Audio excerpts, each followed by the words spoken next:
He got in with the cigars. The eagle has landed. Budapest, baby. We're actually in Buda right now.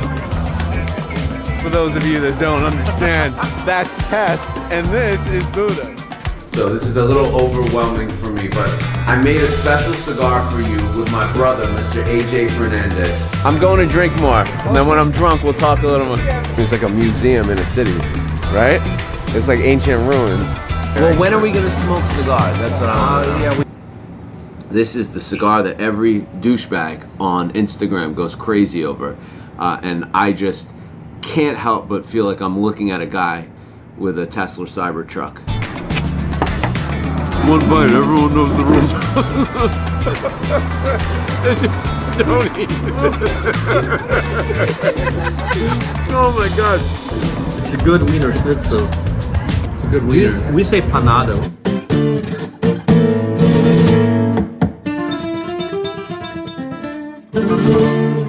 I don't think words can really describe this. Let's do it.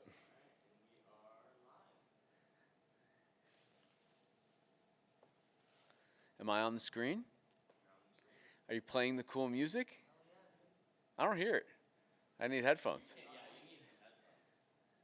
Okay, let's turn that off and get busy. Oh, so, okay, cool. Man, I'm gonna have to get Willie B back here, man. This is some janky ass live you guys got. All right, well, you did everything else great though, so kudos. Let's get into this. Am I on here? No music? Okay. Cool. So we all know why we're here. We're here for this Norwegian Legion cigar. Shout out to all our brothers of the Leaf in Norway. Thank you for the hospitality. I had a fantastic time while we were there, as the video has shown you.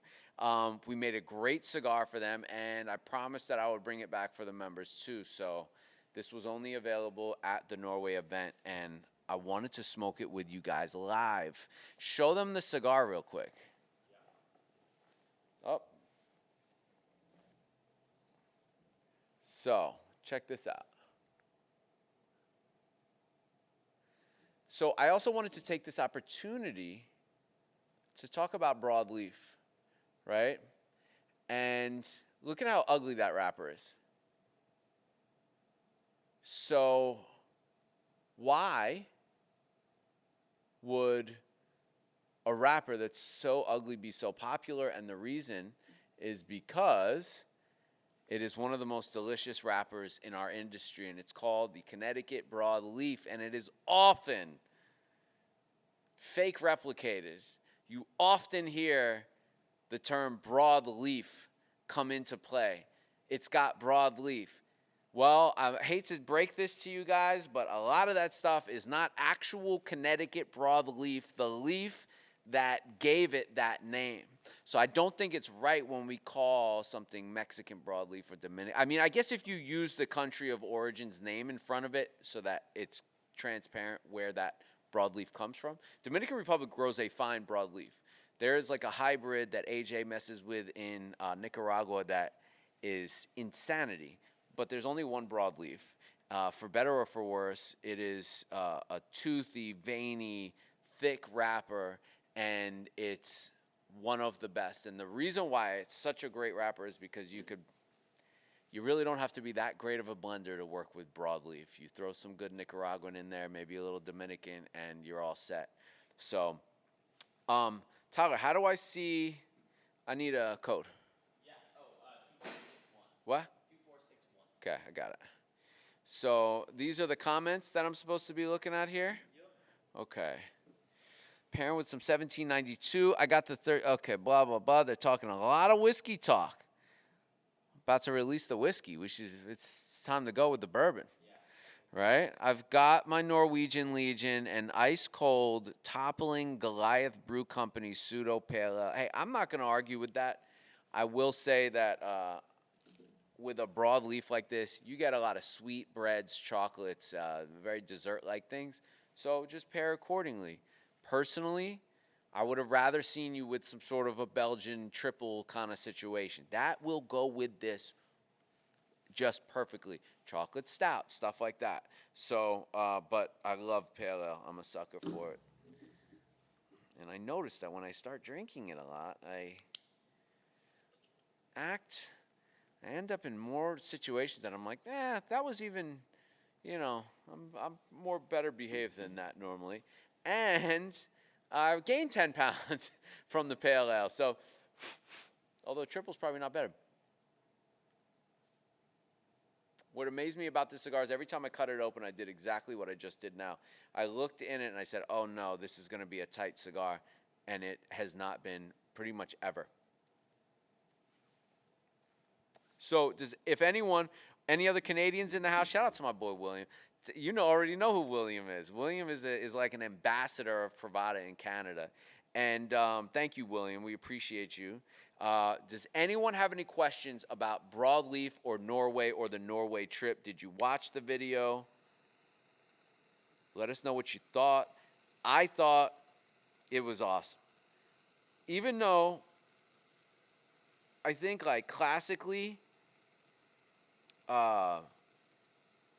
Germany or Budapest should have been like the favorite on our trip. Norway left a lasting impression on me. Why was that? Because it was higgy. You know what higgy is? You remember that? It was like a trend, a thing that you wear all like furry sheepskin stuff, a lot of sitting by the fire and hot chocolate, stuff like that. It was like that. It was comfortable. Also, it looked like a Wes Anderson movie, so I'm already partial right there. Like, he must get some inspiration from over there, right? Probably. Didn't we see something of his? Roald Dahl, a guy who he does a lot of his books into movie, turns his books into movies. He has a museum. His museum dedicated to him is there. So I'm sure he's been to Norway.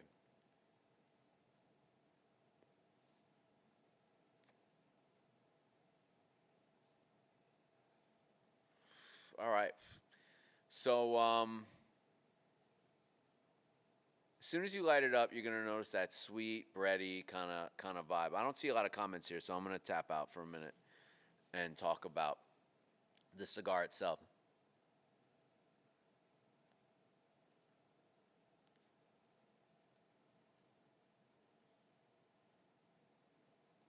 You get sweet, bready notes, sugar, little dark chocolate. There's this thing that's like red. And I don't know about you guys, but sometimes when I'm tasting a cigar, I can kind of, colors come to mind, right? And this, I get a lot of like Habanos are like, feel like orange, yellow to me. This feels like red for some reason. And there's a note in here that makes me want to just say like red tobacco for some reason, or, I don't know why I have that thing, but when that comes to mind, I think about the color red, and this cigar tastes like that. Robust, rich tobaccos. This bready, chocolatey, sweet, thick broadleaf. We have Dominican tobacco in here along with the Nicaraguan tobacco.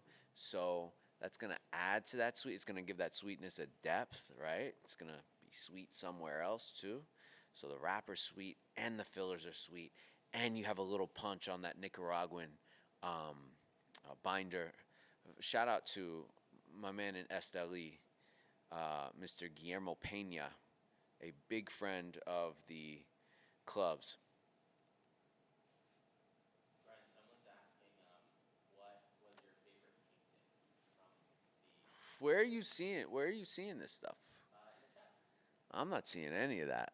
I just see some dude said go to privacy. I don't know what I see. I see William in here. I think I'm gonna. You could take that away. I'm not gonna look at that. William's in the chat. What's that? Okay. What was the question? What was one of your favorite paintings from Norway? From one of I remember the yellow and blue one that was on the wall, and I think I want to buy one of that man's paintings. he was a cool guy. He was very cool. It was an honor to meet him. We're talking about Iverson. he was very, very, very cool, and I enjoy talking to him because when two people that understand art get to talk, and I don't mean to like pat myself, but like when you really are an artist or creative on some level, and you can have like, we jumped right into like basic, kind of not theory, but like concept of life kind of stuff. It was deep real quick without a, hey, this is who I really am. And that it was just like right into like what an artist's life is about and what good art is about. And so that was really cool. We weren't able to capture that on camera quite as well as just the, kind of meet and greet. And we didn't want to make it a 40-minute video. So. William is asking, hey Brian, when can we expect more brands to be sold on the website? I think you already can. Tristan, we've been adding brands back, right? Yeah, so basically, just so you guys know what happened was we installed this machine, which we were very excited about, and we've been amazed now that it's situated, how great it is. But we put it in way too close to a sale. And basically, what we had to do was we had like 3 or 4 business days to jam whatever products we could in the machine, and whatever got into the machine, that is what we were able to sell. And it wasn't because we were holding some things back or doing certain things. It was because that's what was in the machine, and that's what we were able to sell. And we had some issues where we oversold some things and blah, blah, blah, blah, blah. But probably not the smartest idea to jump right into a sale, but timing is what it is. Trial by fire.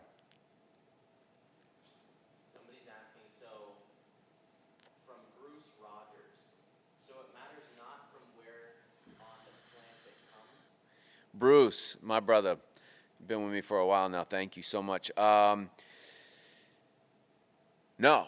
why would no? This isn't when someone says Connecticut broadleaf. They're not telling you what the priming is, right?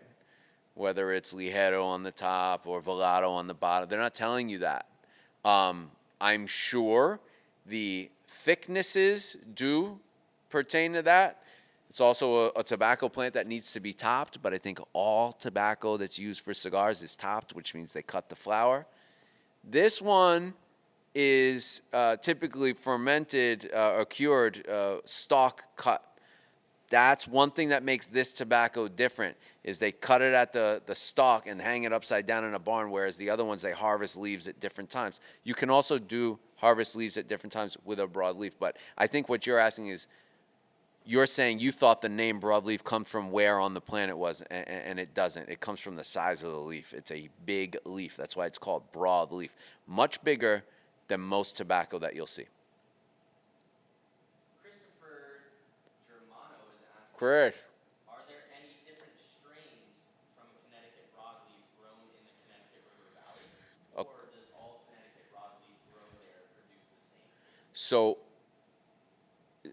he's asking about taste or strain? I think he's asking about both. Okay, so my next step in my journey is to get deep enough to know some of the seed numbers. So Connecticut broadleaf has a seed number. It has a identifying genetic name, right? I think it's numbers. And so I learned that when we were in Pennsylvania at Lancaster Leaf. They have the Pennsylvania broadleaf, and it's called something, and that thing that they call it is different from the Connecticut broadleaf. I believe that, and this is from novice blending experience, that most Connecticut broadleaf, I won't say is created equal, but I mean, it's grown in the same valley region. And we know now that the taste of a plant can change from even side of the road to side of the road. But Connecticut broadleaf typically is thick, veiny, brittle wrapper if it gets dried out too much, and it's sweet and bready and chocolatey, and I think you would have to be an actual farmer on the field to know that, hey, the Velato actually is more salty than, the Seiko or whatever, okay? So, yes, most Connecticut broadleaf taste sweet, bready, and as far as strains go, there shouldn't be any different strains. The way the question was asked kind of confused me, because there shouldn't be any different strains. It should be this original seed they've been really grown since the 1800s there. And there's a family or two that's still there from those times. So, Ruben is asking, you can add individual cigars to your subscription now? I can add to existing subscription on the site. So you're not supposed to be able to do that. There are a few things that you can add to your subscription on the site, but you're not supposed to. If you get to do it, it'll come to you. I'm pretty sure we'll be able to flag that. Well, the reason why you're not supposed to be able to do this is because if 1,000 people do that, wow, that's really going to slow us down. And to me, my thing is speed is the name of the game. I was telling you about this the other day. That is a mantra I live by. It's speed. It is speed, because you're going to be happy with the package that we send you no matter what, typically, unless we make a mistake, because the cigars are great and they were cared for well. But if now that thing is taking you longer, at some point you start to go, we've all been there. It's taking 8 days to get. That shouldn't be. It should get out the same day and be at your house 2 to 3 days later. So that's why we don't. But if you got it, you got it. And more power to you. That sounds fun to me, actually. Maybe we should make that our business model. I don't know. What's next for Bravada Cigar Club? You're crushing every goal you have. Keep up the great work. That's from Brian Gilligan. Brian, thank you so much for such a beautiful comment. I appreciate that, and I've noticed a lot of emails lately saying what you said. And I always get a lot of thank yous, but I get a lot of people saying, hey, I really appreciate what you're doing for this industry. What's next for us is to perfect what we have going on. I've been hyperactively doing new stuff all the time, and that's very exciting and stuff. But right now we got the PO machine. We're starting to do these smoke lives on a more consistent basis. I want to make that consistent. I want to sew up everything we have right now, really perfect it so that other people can't come and take these things away from us, in a sense, right? We'll really have our stuff tight. And then I have a few programs that I want to introduce to the general public, but it's going to mean that we're going to need more presence in cigar shops. So I'm working on these things. I don't want to leak it because there's some cool stuff coming up, but I certainly appreciate that compliment. I appreciate that you're paying attention, because all I want to do is serve you guys and learn about tobacco and share everything that I learn with you guys. I think this is the coolest hobby ever. I'm a sneaker guy, I'm a fashion guy, but I like cigars more than watches, more than any of that stuff. I think once you get into it and you can start to taste this stuff and you start to know who the real players are, I mean, Bravada just really, it's been fun pulling back the curtain with you guys over my shoulder. So thank you. Brian, can you explain to the chat why we don't have the questions coming up on the screen?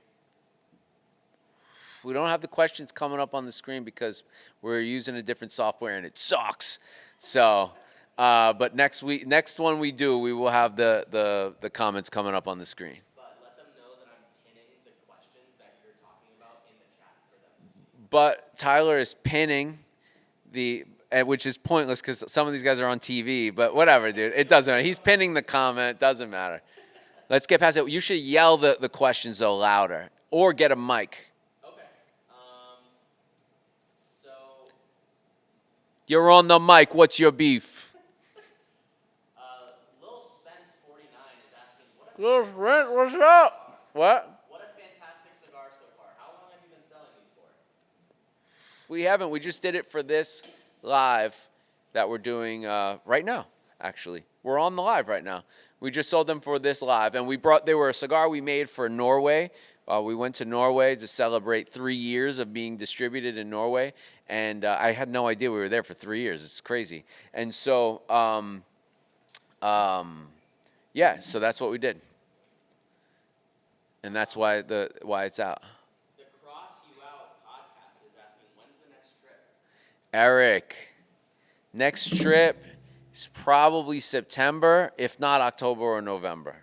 But there's a next trip coming, and I think a lot of people are going to be very, very, very happy with that next trip, because I'll just give you a hint. It's in the Caribbean.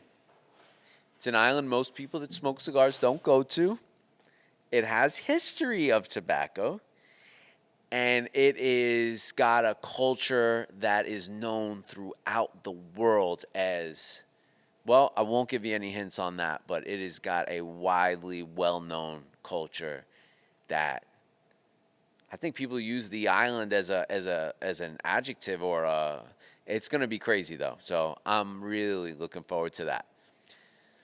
Who's got another question for me, yo? So, Yell it out. what up, Brian and the Pravada family? I will be smoking the cigar tomorrow, but I have to give a shout out to everyone. I'm enjoying this stick very much. Great. That's not a question though. We also have, what is the pairing recommendation for the cigar? So I think when as I'm smoking it now, I realize that a Belgian triple, that bready beer is going to be the best thing for this. I think probably like a chocolate stout is always good with a Maduro. But this cigar in particular could also be with like some black tea with honey, no lemon. I think root beer would also be amazing with this. Birch beer, all of those. Anyone ever drink an A treat? Yeah, so those are my pairings. Maybe chocolate Twinkies or something. So, what is your go-to Connecticut broadleaf stick? You're smoking it. You're smoking it. Or the Good Life. Those are my two Connecticut broadleafs.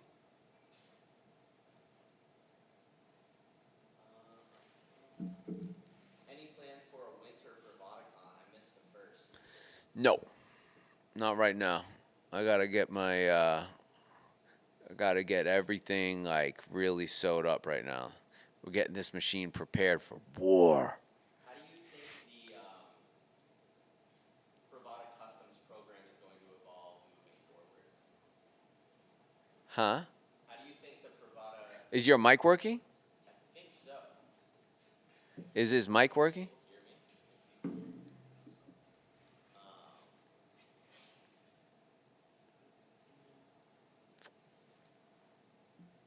How do you think that the Bravada Customs is going to evolve?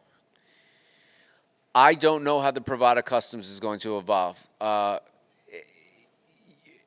You can't know how Pravada Cigar Club was going to evolve in 2017. You look at the signs, you pay attention to the signs, and all of the signs are pointing to this could be something that really revolutionizes being a cigar consumer. It also sparks a lot more ideas in my mind that could lead to some really powerful, powerful stuff. I'm a big believer in for the people, by the people. That means the more control you have over making the things that you consume, well, what do you think that means? It means that you can control it more, you can make it better, you can edit it faster, better, smarter. So I think that that's a really good question, because I think you're hitting on something that I'm feeling too, which is Pravada Customs could be a real big thing. And a real good thing for this industry. What you got? The Easy Life says, who is the next upcoming star in all things cigars, in your opinion? So easy. Who is the next upcoming star in all of cigars? I know who he is. And I say it that confidently because it's a fact. I mean, unless, life really throws a curveball in the way of this person's trajectory,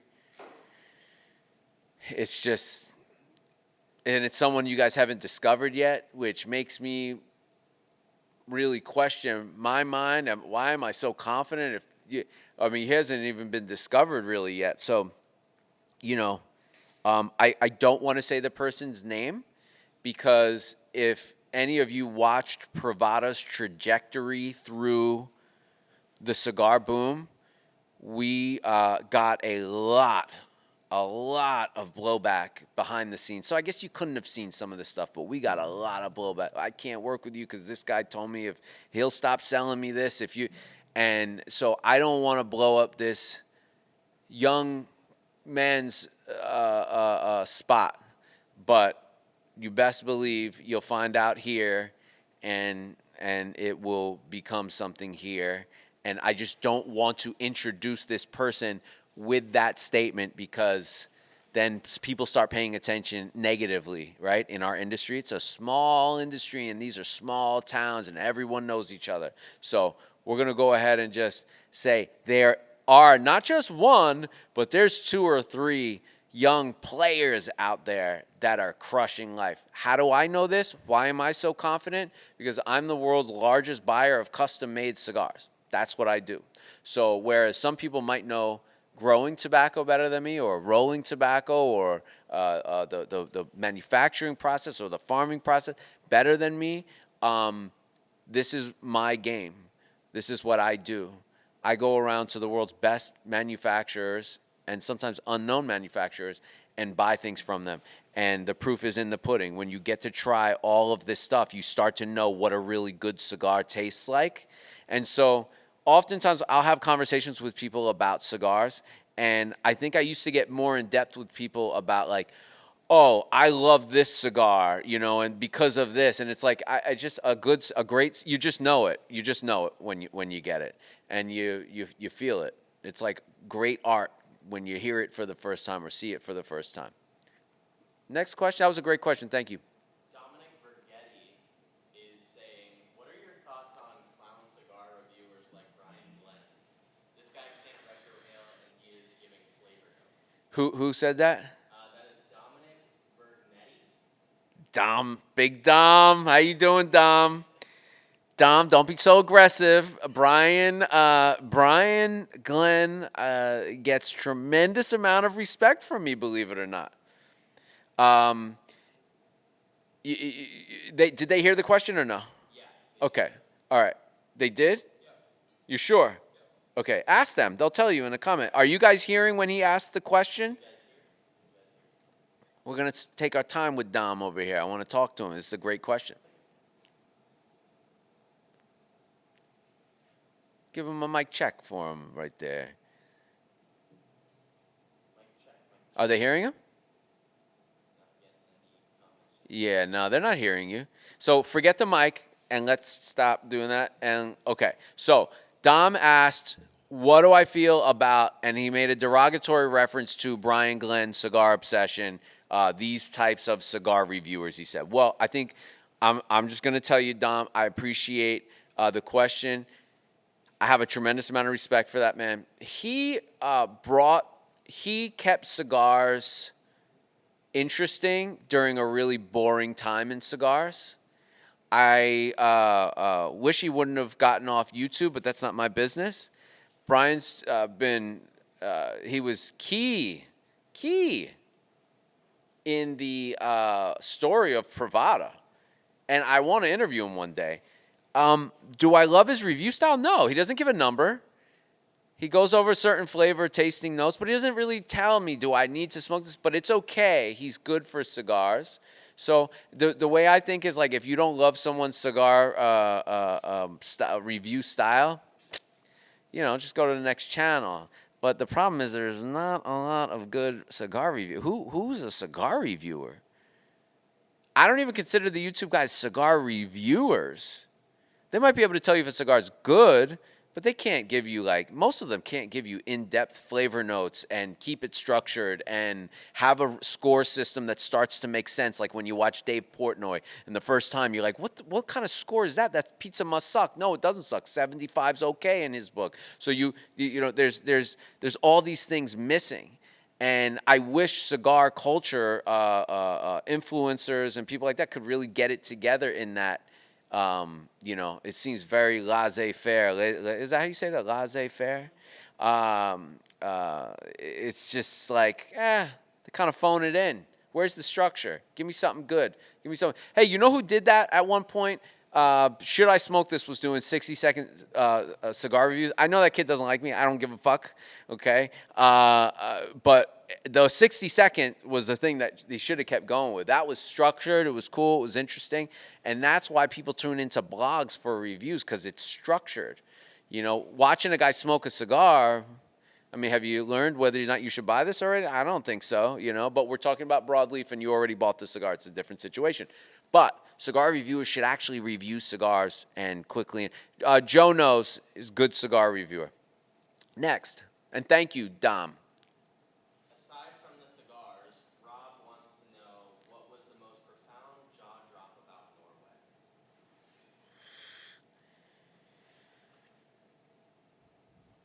The beauty of the people.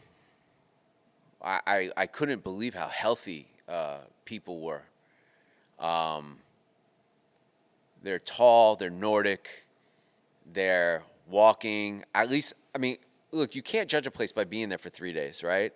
But like where we were and the Norwegian people we saw, they seemed very healthy. And again, I didn't live there. I didn't like get to know people, but they're cold, but they're like sort of positive in a way. Tyler, did you get that? I did. Like they're, I don't want to say, dare I say, good people, but they're like kind of like friendly. I don't know. Maybe it's just the people we were with. They're not friendly. I'm sorry. Let me take that back. It's very cold. The quick interaction is very cold. But once you start talking to someone, there seems to be a good energy there. They mind their own business too. I noticed that, right? We need to take a page from that book. People minded their own business over there, and I liked that. Jared's asking what brand of jacket is that, Brian? Prada, baby. Pravada. It's Pravada. I should make one that looks just like it called Pravada. People are saying Pravada swimwear, question mark? Yeah, I would love that. Onesies for men. It's my idea. Don't take it. So we got from Travis and Jess, headed to Jamaica soon, suggestions for which cigars to bring. My man's headed to Jamaica. What an island. What a culture. What a people, man. I had a lot of interaction with Jamaican people in my life. I grew up across the street from a Jamaican family, and I went to Jamaica with them once or twice. And, I just hung out at the house all the time, too. So I got to kind of grow up with Jamaican culture. I know a little bit about Jamaican tobacco. There is Jamaican tobacco. Jamaica was one of the first places that the Cubans went on their way out of Cuba to grow tobacco. The problem was the language barrier and the culture difference. It didn't work. So, but they were able to grow some really good tobacco, from what I understand. There is a major brand that puts out a cigar with Jamaican tobacco in it. I forget. I think it's Macanudo, actually. They come in wooden boxes, and they're an interesting cigar. I've had Jamaican tobacco a few times. We've had it in a blender, too. It's interesting. I mean, I think it adds a little dynamic to it. What cigar you should bring was the question. And I would say, just because you're traveling, your Connecticut Shade cigars aren't going to do well. So if you have Connecticut Shade cigars, you might want to leave those at home. You might want to take thicker Maduro cigars. The only problem with that is if they're already humid, you're going to get down there and the humidity is going to ruin your smoking experience. I would intentionally dry cigars out for this trip. So if you're leaving in a few days, leave the cigars out. If you're bringing Maduros, leave those out for a couple of days. Leave your Habano out for a day or so. Just leave it on the counter with the box open or whatever, because you want it to dry out. The last month here has been sort of rain season here in Orlando, and my wife and I, every night we go out, and it's like 100% humidity after it rains. So smoking the cigars is not easy, and it's not fun, and it's not as enjoyable in that kind of heat and humidity. So I did find that my cigars that were more dried out fared better in hot, muggy weather. Eric Espinosa also taught me that down here in Florida, you don't need to worry about humidity that much. If you're storing long term, you do. But if you're just smoking, if you got three cigars or something, and you keep them on your desk and you smoke 2-3 a day, you're fine. So there's that. Don't leave them in the car though. That's the only thing. I want to do a quick mic check. I want to see if people can hear me or not. I'm going to skip along here to questions just a little bit just to catch up. Let's start with Adam DeBerry. Adam, He is asking, what is your favorite strain? my favorite Your favorite strain? my favorite strain of marijuana? It could be. My favorite strain of tobacco? I would say that my favorite strain of tobacco would have to be, well, it's difficult because I guess I'm going to say Corojo, but really, if someone who grew tobacco heard me say that, they'd say, maybe he doesn't know what he's talking about. Habano. But there's so many different hybrids and variations of Habano wrapper. I would say even like Pelo de Oro is kind of a Habano tobacco, right? But or I think it's a Corojo, I think. But grown in different soil, it changes. So the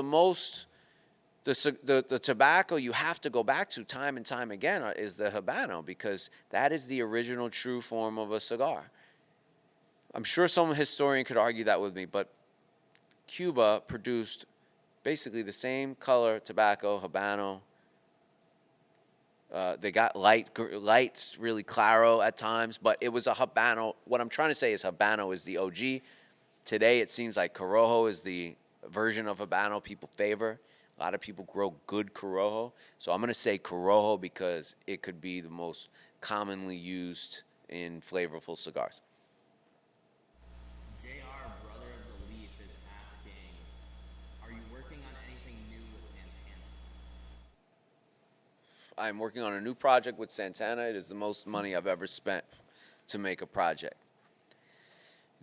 By the time the project's done, it will have cost more money than any project I've ever made in cigars. And it's not the first time I've used wood, but it'll be like the first 1, 2, or 3 times that we've used wood on a box. And you know what Santana does. We went to Verdage this time. This is my first time doing a project that's printed in Holland, which is where the big heavyweights go. It's 10 times more expensive. It's like letterpress or something, I believe. It's an interesting, older process. And you get a better product from it. So, yeah, I'm working on something with Santana. He doesn't want me to leak any information, but I'm just going to do it because the people that are watching this long are like friends of. So it's based on Spain. So Spain is the country that made cigars popular. They're the ones that started with cigars. They had the first factories and all that stuff where they brought the tobacco back from Cuba. And so the project is going to be about Spain. It's going to start there. We'll put it that way. So thanks for the question. That's a great question. So this is not necessarily a question, but it is something that is kind of interesting. So the Easy Life is asking, okay, this has been on my mind for some time, a PCC app that links. Can't do it. Can't do it. You can't do apps and tobacco. We've had 2 apps. They both get taken down. So I appreciate that, Easy. I've been seeing people ask about that lately. You can't do apps and tobacco. It's unfortunate.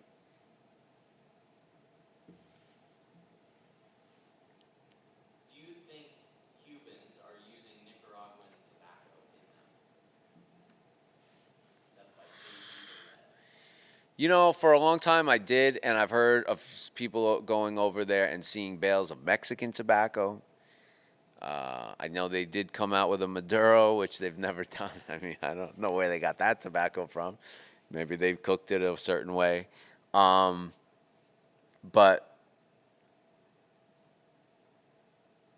not really. But it would make sense that they are. And I've heard a lot of rumors, but they're just rumors. So, no, not as much as you would think. Bruce Rogers is asking, Brian, have you thought about barrel aging broadleafs? I do enjoy bourbon barrel aged sticks. Both of the barrel aged have been broadleaves. Both of the ones that came in orange. So we did the Good Life barrel age, and then we did the 6x50 barrel age. at PrivataCon.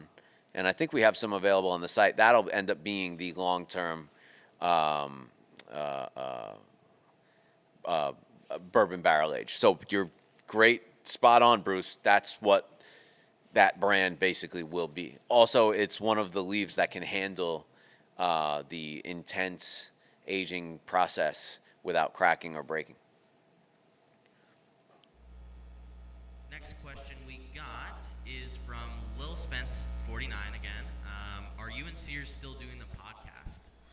We do the podcast once in a while. I think we did one right before the release. We'll do one again. We're both busy.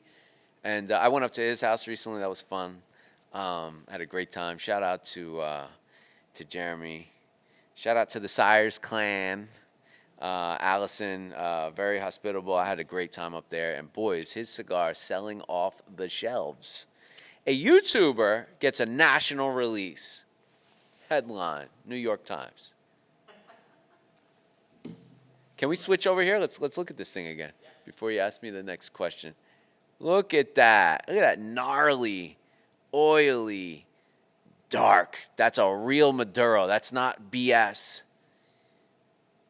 That's the real thing right there, baby. And it's thick as could be, man. That's what she said. Look at that. Like a Tootsie Roll. That's what she said again. I don't know. But yeah, let's switch off of that. How cool are those bands, though? Let's go back to the bands. I said in the video we made this. This is Edvard Munch's art. This is Swimming Boys, I think, a boys swimming. And then we got the Norwegian flag, Norwegian Legion, Privata cigar. Shout out to Norway. And this cigar in cold weather rocks. Rocks. Knock your socks off. Brian, Jared is asking, what would your desert island cigar be? As in, if you could only have a supply of one cigar, what would it be?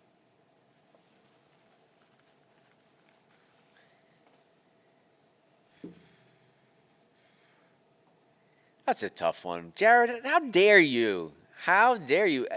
So I've had multiple people that love me, like that care about me, say to me, hey, I'm just saying this to you because it's how I feel. I don't know if other people feel this. And maybe I shouldn't even say it out loud because then you'll start paying attention to it. But usually, my latest discovery is my favorite cigar. So as I'm smoking this, I'm like, this is amazing. I love this. And, you know, this is, and if we were just talking about the cigar, if you never smoked it, I'd be like, you guys got to run out and get this. So that's how I feel. That's my love for cigars, right? So when I find something that's unique and different like this, I get crazy about it.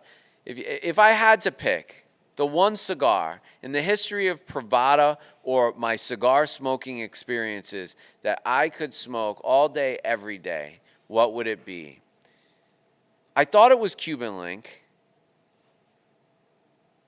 but I don't think it is.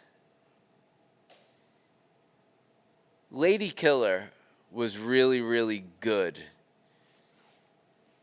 AJ's, the cigar he made for us in the Wes Anderson series, there's been a few of them. First of all, the Canines is mind-blowingly good, the latest release. Year of Puff was fantastic, although I don't think it would be my everyday cigar. Damn. I had this in mind the other day. I was like, I know what cigar it would be. I think about this all the time, too. How about Gilligan? I'll just leave it there. I love that cigar so much. It's insanity. AS is asking, my favorite project you've done was the Espinosa Murcielago Perritos. Any plans for another run at something like that? Yeah. Unfortunately, most cigar makers, this isn't huge money-making stuff for them, right? So it's tough to get their attention on a project like that. That project took over a year to do. But yes, and I think we should continue to do it with Espinosa if he's willing to do it. I thought he put that package together brilliantly. It looked great. It took the work off my plate. Not a lot of manufacturers can do that. That's how I know, like, some of these guys might not be around that long. This is a very interesting time in cigars. And he's probably one of the only people that would do that. Rojas had a kit like that. He would absolutely do that for us. I wouldn't ask AJ to do that because I don't think he has time to do something like that for such a small run. But there are other people, and now that I know people are interested in it, I will start poking around a little bit. That's what she said. Gianna Catalano is asking, at Brian, do you foresee sometime in the near future the Cuban link seeing a price drop? Well, they just dropped on Father's Day.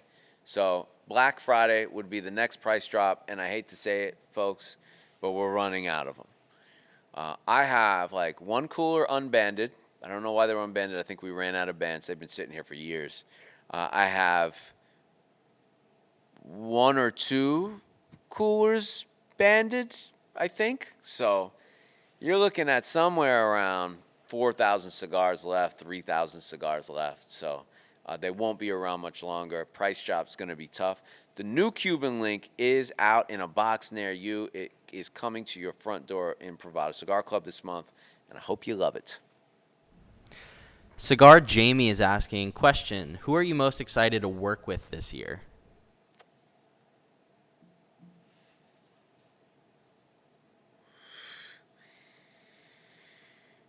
Again, I don't want to mention names because I don't want to bring heat on people. And this industry is like that, man. I'm telling you, I would love to just spill the beans right now, but I'm not going to because I don't want any harm done to these people or people getting in their way or feeling a certain way.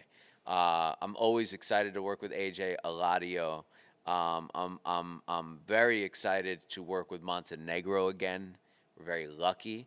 I'll tell you who I'm excited to get to work with is Luis Prieto, the famous Cuban cigar maker, tobacco farmer.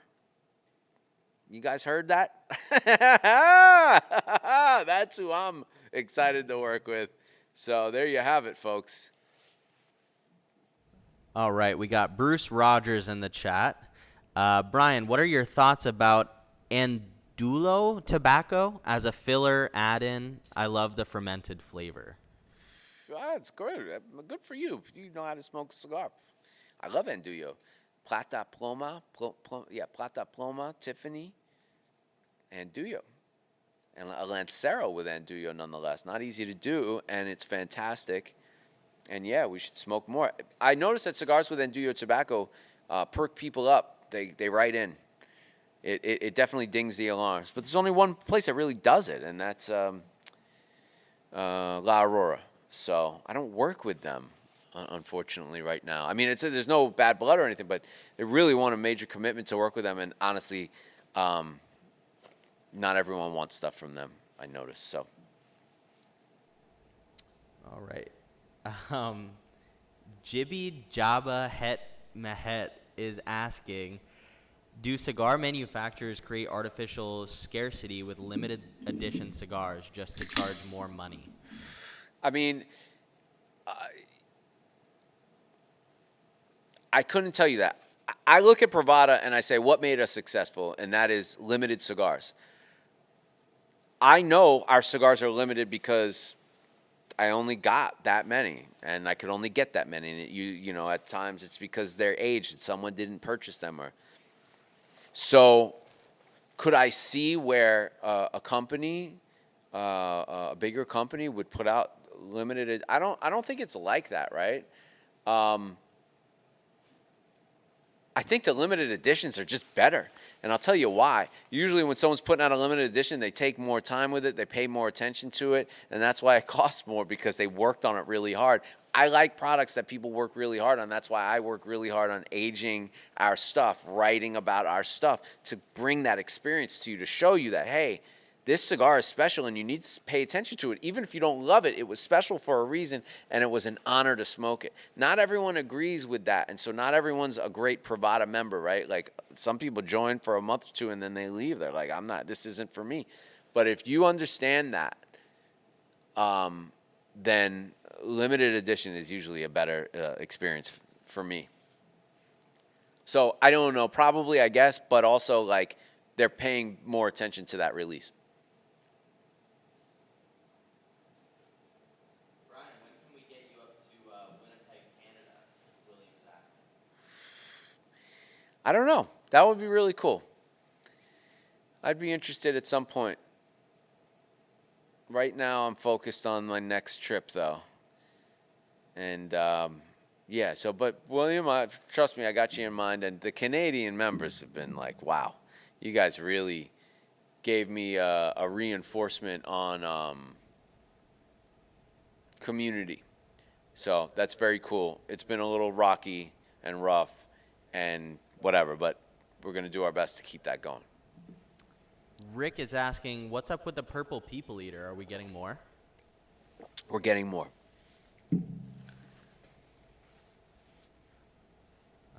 What else we got? Can we have a sampler pack with all the Wes Anderson series cigars in the pack? Yeah, of course we can. I've been thinking about how we could package that, but it'll probably just have to go in a bundle. I'll have to remove the band from the FF Fox because Fuente sent us a cease and desist over that cigar. And I think rightfully so. We didn't think about that when we were making it. It looks nothing like a Fuente cigar, and it just didn't strike us that Fuente has, what is it? Something, OOX or something. Anyway, so yeah, we can do that. Alrighty, so we are caught up on questions right now. Brian, do you want to Who's talk? got a question? You want to talk a little bit about the Norway cigar? Maybe a little bit more about the trip?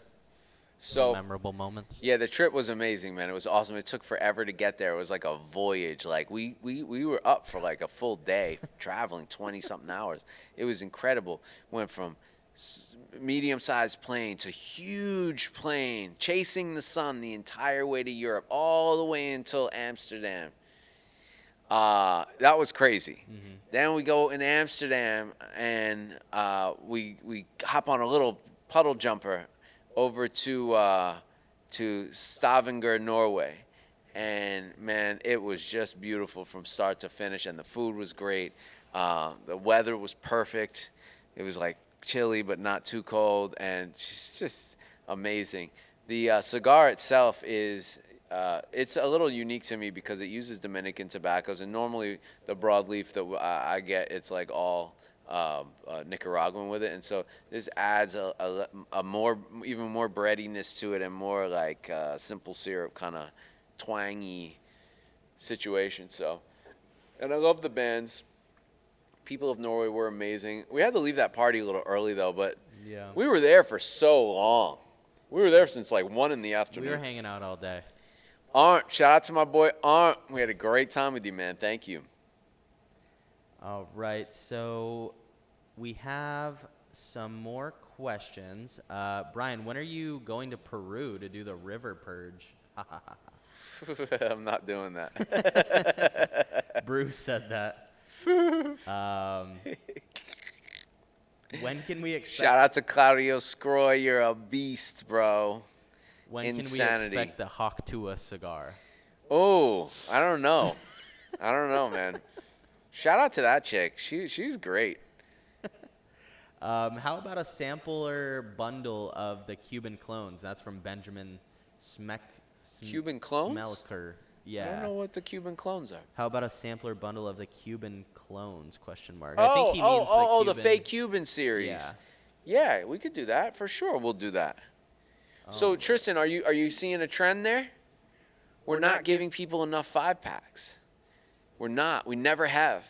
So we need to get really good at that because people enjoy that. That's like when you walk into a brewery. Some people talk shit about people that get flights, but flights are fun, man. Like they want to try and sample new things. That's Pravada. So let's work on that over the next couple of weeks. We'll get these guys some really cool samplers. They got to make sense though. It's not just to get rid of cigars. It's got to be take them on a journey.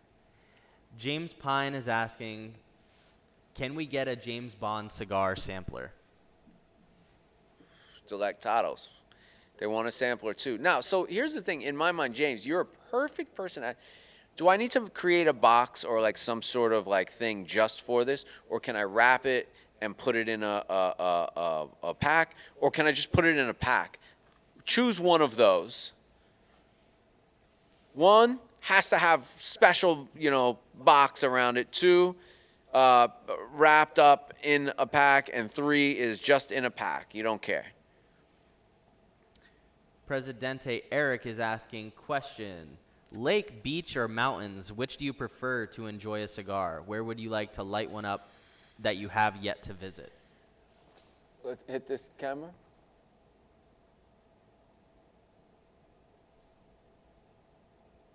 See what it's doing? As it gets heated up right before it's about to burn, it like turns colors from the heat. Lake, beach, you could take the beach out. You can eat it on the beach. You can eat it at a lake. They haven't seen that yet. No, you guys, next is Budapest. That cigar will go on sale either tomorrow or Monday. Next, 1 month from now, we're going to be doing this again. Budapest is the episode, and the cigar might be my favorite of the three, although, man, I love each one of these three cigars so much, and I learned that on the trip. I smoked each one in its prospective place over and over and over again, fell in love with them. The distributors in those places would say, this is the best cigar ever, we got to get more of these, and so it was just really, these are great cigars. People were a little confused in the beginning about the Budapest teaser that came out. So, yeah, we also went to Budapest, and we went to Berlin, and we'll have episodes for that as well. And we'll share with you the cigars we made for them over there as well. So, a lake, mountains for sure, always. Yep. Clean mountain air. When you have a lake or a flat body of water, you get wind, and wind is not great for cigars. So we have Mark Paulson asking if we'll ever get a Privada e-gift card option on the site. I don't know. I don't think so. I don't know. Sorry, Mark. Not one that I'm going to look into right now. I think you got to use some sort of surface for that, and then you go back to the tobacco thing. So not as of right now. All right. Christian Phillips, can you tell us a little bit about your process? I know you have perfected the aging method, but when picking a cigar for the month, you have a team that smokes them first? Bro, how do you select them? I just started getting leather and like an orange zest in this thing. And this is where broadleaf really gets sexy in the flavor town category. Yeah, so we think we just passed the halfway point, and wow, Transition City, this is really, really good. I hope it's smoking as good for you guys as it is for me. If another thing that the trip reinforced for me is that the same cigar is different everywhere you smoke it. So that is one of my frustrations with cigars. I want you to have the same exact experience as I did, and that's not always the case. It just can't be. So the question was, what about my process? About how I pick the cigars for the club. How you pick it, what's your method? Do you have a team that smokes them first? How do you select the cigars? When you start hanging out with farmers, they'll tell you that the tobacco talks. You'll hear that a lot. You'll hear it in cigars, period. You'll hear a lot of these guys from the islands saying that the tobacco talks, and what they mean is it calls you. A blend, they wake up with an idea for a blend, and it's perfect right away. Eladio Diaz was in a coma, came out of the coma, and had this blend in his mind and made the new Churchill, Winston Churchill, and it's a phenomenal cigar. It's one of his best. So that's the same thing that happens with me. Also, time. Time, Gary V. Time? There's so much time. I come in here on Saturdays by myself sometimes. I walk around, and I just flip open lids of coolers, and I grab things, and I take them home. My wife and I smoke them. And when something's right, it just hits. It hits a certain way. And so I try to stay about 6 months ahead of myself, sometimes a year ahead. But, Are there times during that 6 months or a year process where I go to review the cigar the month or two before we're putting it out, and I say, oh, no, this isn't going to make it? Yes, that happens. So I'll have my list, and then I'll go to it over time, and then, sometimes I'll edit certain things out. Some things don't age well. Some things are terrible on year 2 and are pretty damn good on year 3. So I kind of just let them sit. There are some cigars that I say, take the bands off and either put them in farm rolled or sell them as cheap, bundles somewhere to someone. We've not given away, but liquidated a couple 100,000 cigars in our 5.5 year, 6 year range. So, but they call you. You know what it is. Once they're yours, once you bought them, you smoked them off the truck. You smoked them a week later. Smoked them 3 months later after being in the coolers. Smoked them 9 months later. And then also the blenders put pressure on me sometimes. And then I'll be like, all right, let me dig this cigar up. And if it's great, I'll put it in the club. So that's the process, man. I was a singer-songwriter before this, so I had to follow my intuition, creatively all the time. And I thought it was the biggest waste of time when I quit music. Honestly, it's been my biggest superpower is having that connection with my creative process, because things talk to you. You follow your gut. Your instincts are more active. And so that's been a big help with this, because the cigars do talk to you in a certain way. Daniel Brewer is asking, what are your thoughts on Kirby Allison?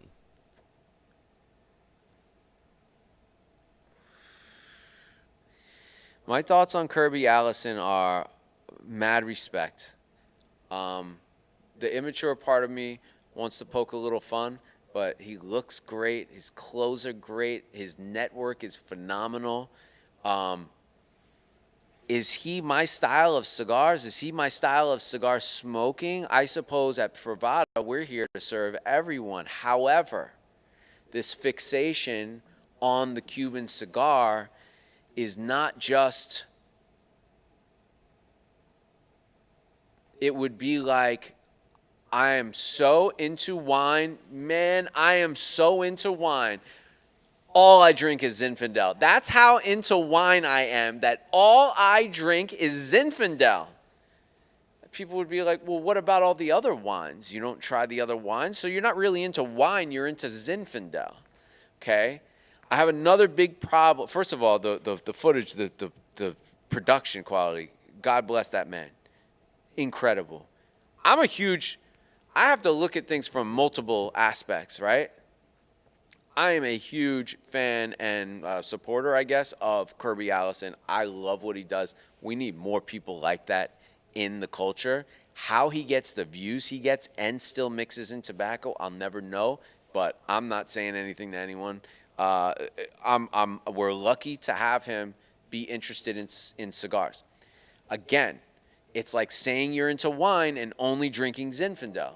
I'm sure you have your Zinfandel heads out there that will tell you it's the best wine for some reason. However, I think you need to try all of the wines and always be trying all of the wines to know that. I do have a huge problem with Cuba. Big time. Bigly, as they say. Bigly. It's going to be great. It's going to be great. I have a big hard time with Cuba because they are starving people in the streets over there. It is an absolute atrocity what they're doing to these people. It's an absolute atrocity what they're doing with their beautiful tobaccos. And it's they are ripping babies from their mothers. And I don't mean that literally. And please, if you're political or you're into some crazy shit, I don't want to hear from you. I don't. And I don't want to know any more than I know already about how difficult life must be over there. It is impoverished, and we could talk about Nicaragua, we could talk about Dominican Republic, but there is a glimmer of capitalism there, which means that if you work hard and if you're in the right place at the right time, which it takes, I'm proof of that, then something good can happen. And I don't think that Cuba, that is the case in Cuba, this communist country that is now so poor, its people have nothing. And so I have a really hard time when I see these fat cats, pimped out from the UK in these, $10,000 suits, and they're drinking this, $100,000 cognac, and they're auctioning off, $1 million humidors, and there's people outside of those gates starving. It would be like going to, I don't want to get political, so I'm not going to make, what are those called when you make things like similes? Yeah. Simile, or, Yeah. I'm not going to go there. Synonym. But it's disgusting to me. I wish they would stop doing it, although I watched the Cuba videos. The guy's production value is phenomenal. He's a gentleman. I think we need some more. Culture should have some more of that. And for people that want to do that, they need people like him. And like I said, I think he's good for overall for cigar culture, but he's not my cigar culture. And that's great. It looks like he's got a thriving business and a loving family, and I love that. I can't encourage that more. I want more people to be successful. But no, I hear you. I know why you asked that question is what I'm saying. And I'm not going to go low with it. I just want to say that. And I do respect the guy tremendously. But Cuban cigars, really? Really? Really? Next. All right, we're switching gears here a little bit. John Ross is asking, when would Customs Round 2 be? Round 2, we just got done with it. Round 1. Can I get a break? No. We're going to smoke that privately on next Thursday night together. All of those in, Customs Family Group 1. And if you're in Customs Family Group 1, you'll have first right of refusal on every project that we do going forward. I don't want to saturate it and make it happen all the time. But there's a future here for Customs, and it's going to be happening in the next week or two. Well, 2 weeks, 3 weeks. Give me 2 to 3 weeks, and you'll be able to sign up for the next Customs again. But I want to get some feedback from you guys on this private live that we're going to do, and so that we can smoke the cigar, enjoy that winning moment, and then talk about what we could have done better so that on the next round I can, sand that down. Progress, baby. Always be improving. All right, Noah Heath is asking, I'm just getting into the hobby. What should I pick from the website to start exploring style/flavors? There's a 5-pack. Beginner 5-pack, but not just because they're beginner cigars. Beginner to get to know things. That's what I want to do. That's what I want to bring to the table, is that our 5-packs will take you places. So I'll put that together for you. You have to try things from all of the different countries. The problem is, on your own, you're going to smoke some of the wrong things from the different countries, and then you're going to think you don't like a country when you really very well could. So I'm going to give you that. That's what I do here. I'm the curator. I'm going to give you that guided tour for every stage of your cigar smoking, life in 5-packs, 3-packs, stuff like that. Flights, we'll call them, right? And you and I, that's our project. We've been looking for a project. There you go. That's simple enough, easy enough, and we'll get it done. Cool. Bruce Rogers is asking, Brian, is there another collab with OG Canadian Paul Stulac in the future? September box, baby. He made a cigar, and it's in the September box. I think there's something on your table from him. Do we want to show that yet? From Paul? Oh. Should we show it? Should we? All right, I guess I'll show it. Yeah. I'll show it. This is what's coming in the September box. And then he was walking, and he ran. He was running. And he jumped.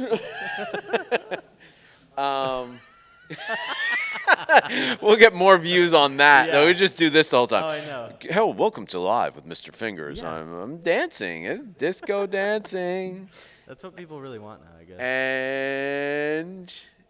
And Uranus. You got so Paul Stulac is a huge fan of the TV show Miami Vice, and I think it's funny to me. It's like funny when you find out one of your friends is into something that you're just like, what, really? Like, what?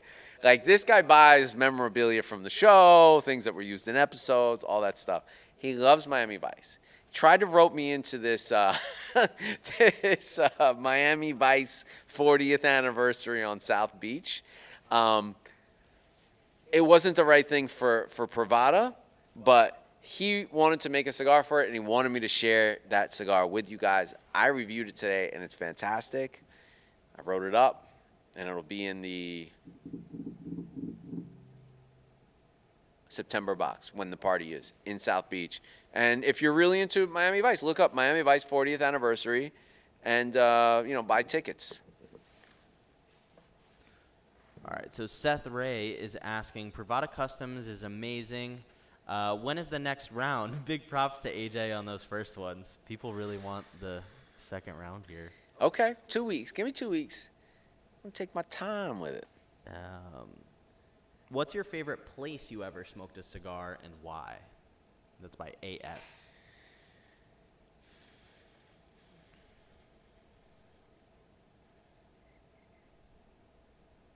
I don't know. My backyard at night. That's my favorite place. If you want a more glamorous answer, I would say at the Havana Club in Beverly Hills. That was cool. For me, it was a rite of passage. You say what you want about the place or the culture or whatever, but it was cool to finally get into the club up there and have a cigar and just see what it was about. You know, it was a historic place before my time. So, yeah, and shout out to Montenegro Cigars for making that happen. Fadi, my man, and Samer, you guys are great, and thank you for all the opportunity that you give us.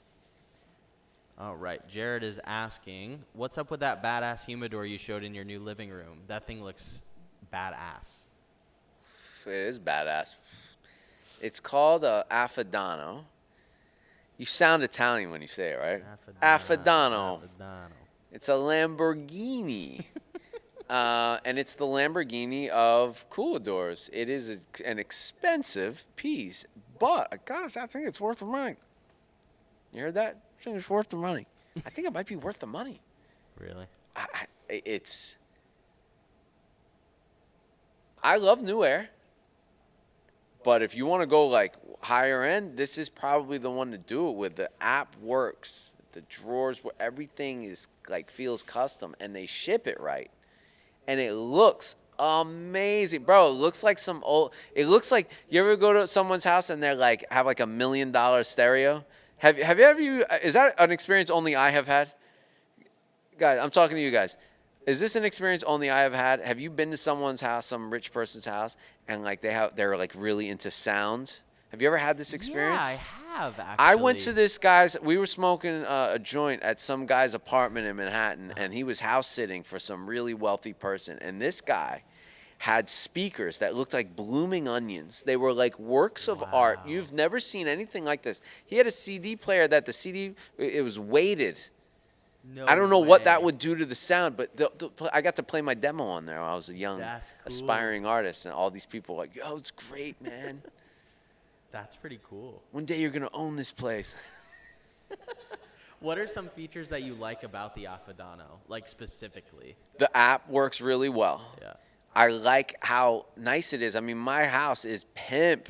My new pad is, we're talking about sick stuff in this place. I bought it furnished, and it was furnished by a professional, and this thing just fit right in. Like my wife, if I tried to drop a different piece in there, she'd be like,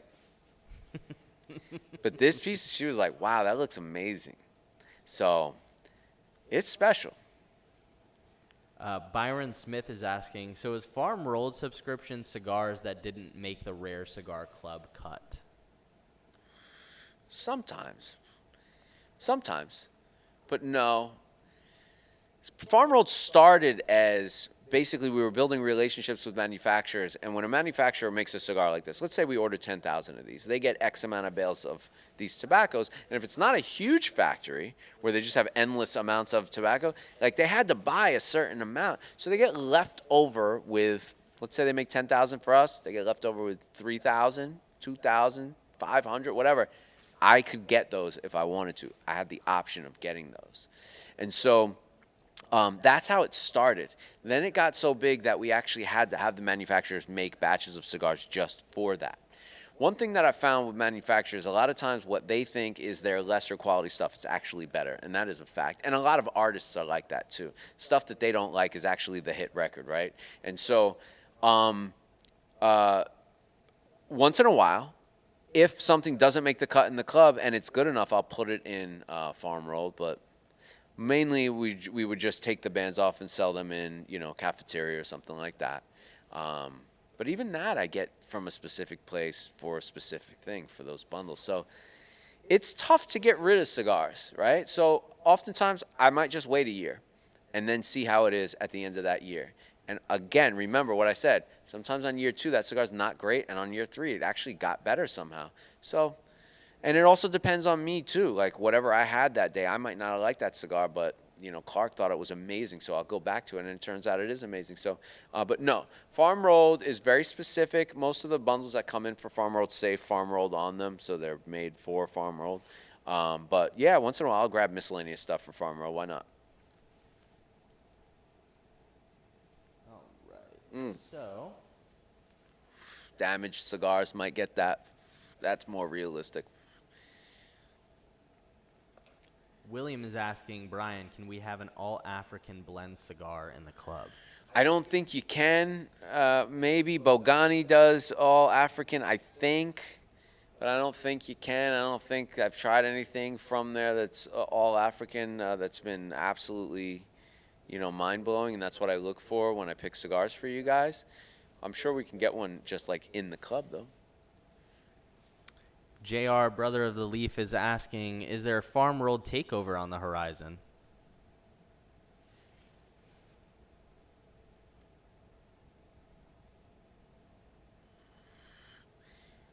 Not on the short horizon, but on the long horizon. I'm just trying to think about the next few months. Either end of year or the new year, you will get a big takeover, and then you'll start to notice next year more takeovers. Brian's Box already started with the takeovers, and that's probably what we're going to be doing with Brian's Box. This is a way for you to try a brand's stuff and see if you really love them or not, and I like that. And it also allows me a little more buying power because I can say to that person, instead of, hey, I want to buy, 4,000 of one cigar, now I can buy 4 different cigars and buy 4,000 of them. And so that's a lot of cigars for a lot of people. And so they'll say, yeah, I'll, give you a better price, or I'll help promote it for you, or whatever. And so they'll be more incentivized to do that. And so that's a big help. And I think farm rolled should be no different. Only thing with farm rolled is you got to go direct to the factory, and not every factory is a brand too. So, you could just do factory takeovers. We'll see, but yeah, there's more takeovers coming. Short answer. I just want to say we hit 500 views so far, which is great. And we're just going to keep the questions coming in. The Cross You Out podcast said, Eric, what's the next party in SoCal? I don't know. I have no idea. Sorry. I want to come, but it's been a while, and we've been so busy. But you will be there. That's a fact, front and center. Lloyd Aloha is asking, Lloyd, Brian, can we get more of the Sumatra cigars? That El Titan Lancero was phenomenal. Yeah. All right, and we got James Pine. Lloyd, that's a definite yes. They're already aging in coolers.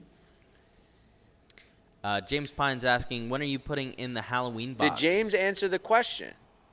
Did James answer the question? The 1, 2, or 3. Did he give you an answer? Let's see. 'Cause James, let's see your answer here. In the meantime, he's asking, when are you putting in the Halloween box? You said you were putting in farm rolled. I don't know what he means. Did we say that? When are you putting in What are you putting in the Halloween box? You said you were putting in farm rolled. I don't know what the question I'm really not sure means. either. James, let's send another question in. Jared is asking, how did you get those Montenegro Series E Bala Minis so cheap? Those things are incredible. Just ordered 2 bundles. I'll tell you how. You want to know the real story? The real story is some guy 10 years ago when they opened their factory told them that this size was going to be the shit. And it was not. They never could sell them. They don't know what to do with them. They've been sitting in that factory. I think he had made 40,000. By the time I met him, he was down to 30,000 of them.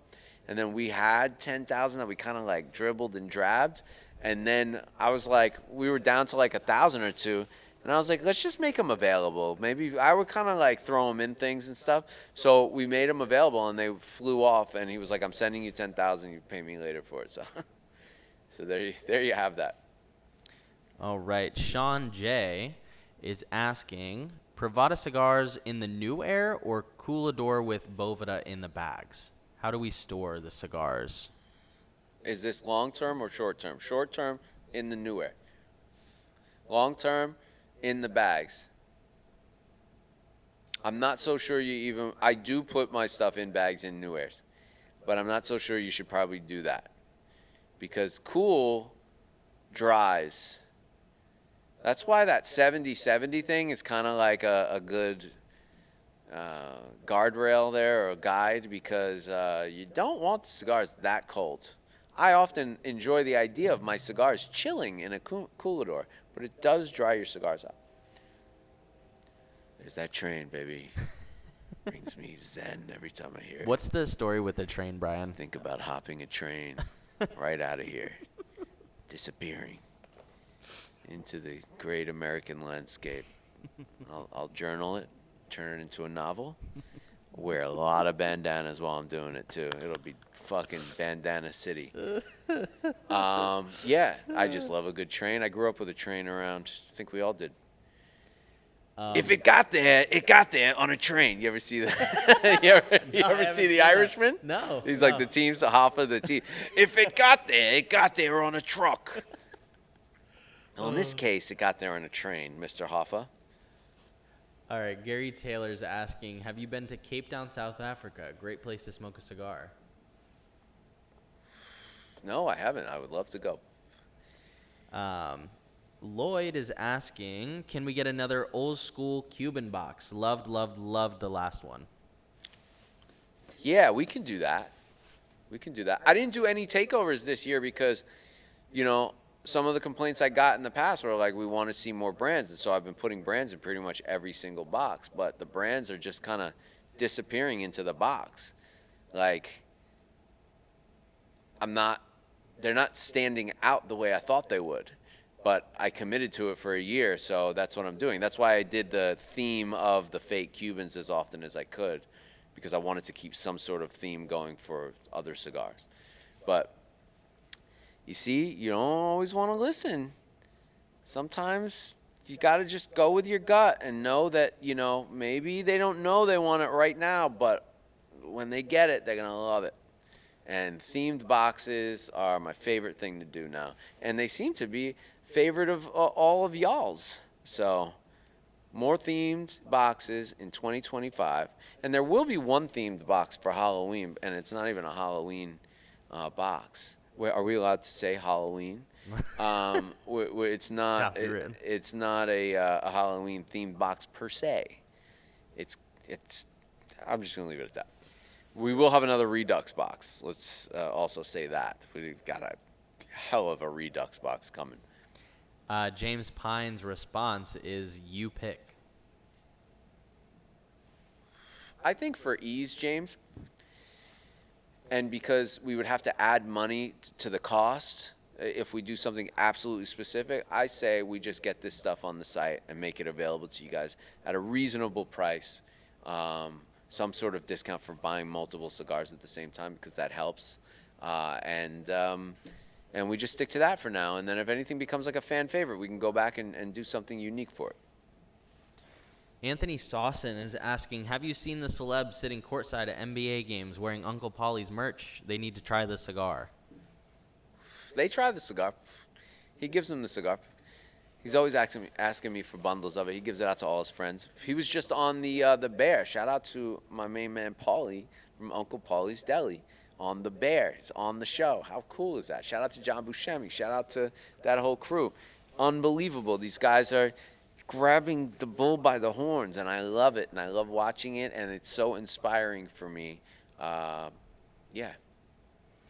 So yes, and they do try, and we do have tons of celebrities that shop here, and that's usually their intro to the shop. So it's pretty cool.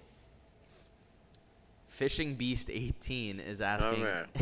any chance of a McDonald's mascot pack, or packs plural? Didn't we do that once? We did. We Yeah, did. yeah. We'll talk.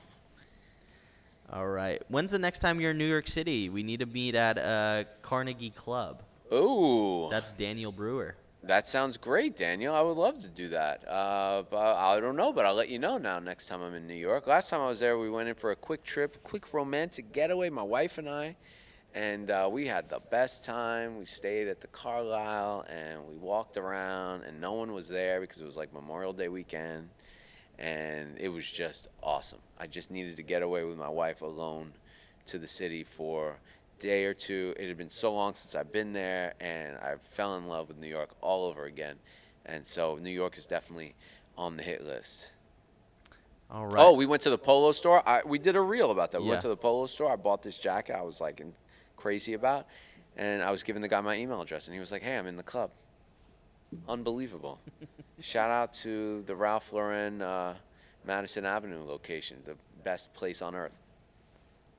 All right, we got Lloyd. He's asking, I really want to see a monthly feature featuring Hawaiian tobacco. Please do one in the future. Hawaiian There's only tobacco. one guy that grows Hawaiian tobacco, and I spoke to him in the past. He wasn't very interested.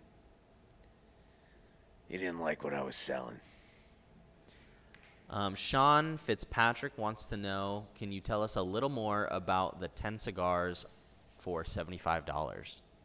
10 cigars for $75. What else do you need to know about it? It's 10 cigars for $75. These are going to be your random cigars from good companies. I'm going to pick some big companies, some small companies, some companies, a lot of companies in the middle, which is where most of us seem to like to hang out. Yeah, so, I mean, I think we said we weren't going to say the brands because we don't want them to pull our contracts because we're selling their stuff at a discount, but we're not necessarily discounting their exact cigar, and it's good for cigar consumers to be able to try all these things so they know what they like. So try it out. You won't be disappointed. And if you are, email me. Let me know. We'll figure it out.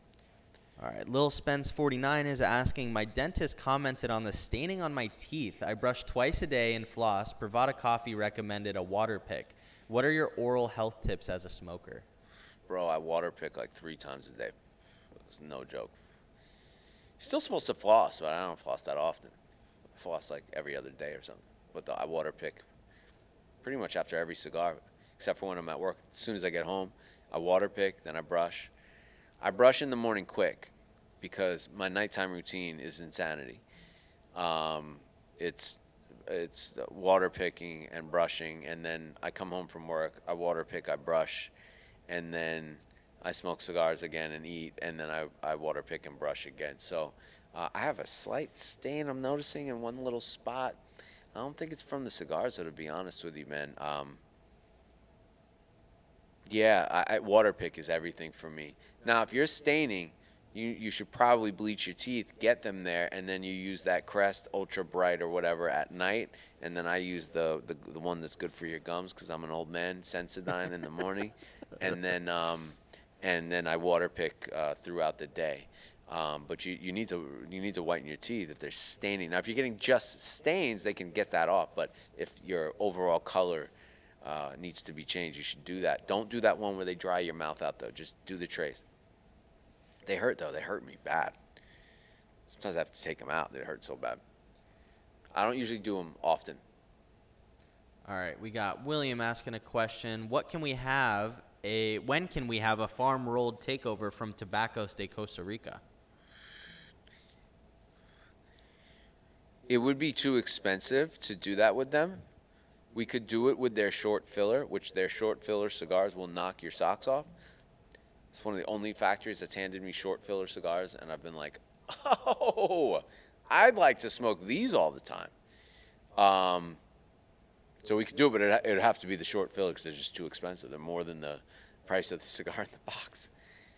I mean, people don't understand how expensive this stuff is getting and how expensive that place is. This is premier stuff. It's the reason why their cigars cost $20, $30, $40. All right. Jared's asking, what's up with the barrels in the back? More whiskey coming? Speaking of, I have 2 barrels coming soon from Garrison Brothers and Still Austin. Gonna need to send you some. That's cool. Thank you. I would love that.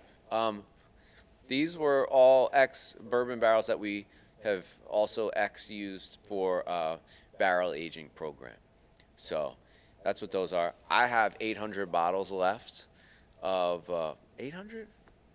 No, I have like 800 or 900 bottles left of Privada bourbon. So we're gonna run through that over time, friends and family kind of thing, and at some point we're gonna end up in liquor stores, big chains. When that happens, we'll introduce them to our barrel aging program, and we'll do it all across the country in locations, and it'll be phenomenal. And that'll be a perfect opportunity for us to introduce our bourbon with that as well. So that's what I'm kind of waiting for, and I'm in no rush. Cool. So we are caught up on questions right now. Oh, never mind. We got a question from AS. Which state has the most Privada members? How could we find that out? Texas? I don't know. Florida? I just don't know. I don't know. Pennsylvania's crazy too. I don't know. Well, we are caught up on questions right now. Do you have any questions? Do you have any questions about the trip? Yeah, I really enjoyed what was that restaurant that we went to that we really liked in the beginning? Skull. It was called like TKO, SK. SK. Damn, I don't know. Okay, But it was a good. That was a good. That was amazing restaurant. What was your favorite food that you can relate to the Norway cigar with? Like, what would you smoke out of that meal that we had with the Norway cigar? I think we had something like whipped yams or sweet potatoes, and then there was rich steak and all. Yeah. I mean, that whole meal was meant for cigars. It was a cigar pairing. We videotaped the whole thing, but it was just too much. We thought it was amazing. I dropped a lot of gems, talked a lot of shit, but it turned out it was just a lot of ranting. But there's some good sound bites from that we should get into. Yeah. But man, that meal was incredible. It was like a 5-course prefix situation. SKO, I believe it was. Yeah, SKO. Something like that. We could look it up after. It's in the video. Ooh, that was good. Yeah. Oh, that was do you good. remember any of your favorite like meals that we had in Norway specifically? Yeah, that and the soup the next day. The soup. That soup was off the chain, man. Oh my God. What was that soup? What made that It's like soup a unique? seafood chowder, but it felt good and it tasted right, and it just there's like, man, you're in a port town. It's like it. Norway is, or Stavanger at least, is everything you want like a port town to be, except it's European, and it just makes it even cooler. So, fresh fish in a soup. It wasn't actually that chowdery, but it was creamy, and I just loved it.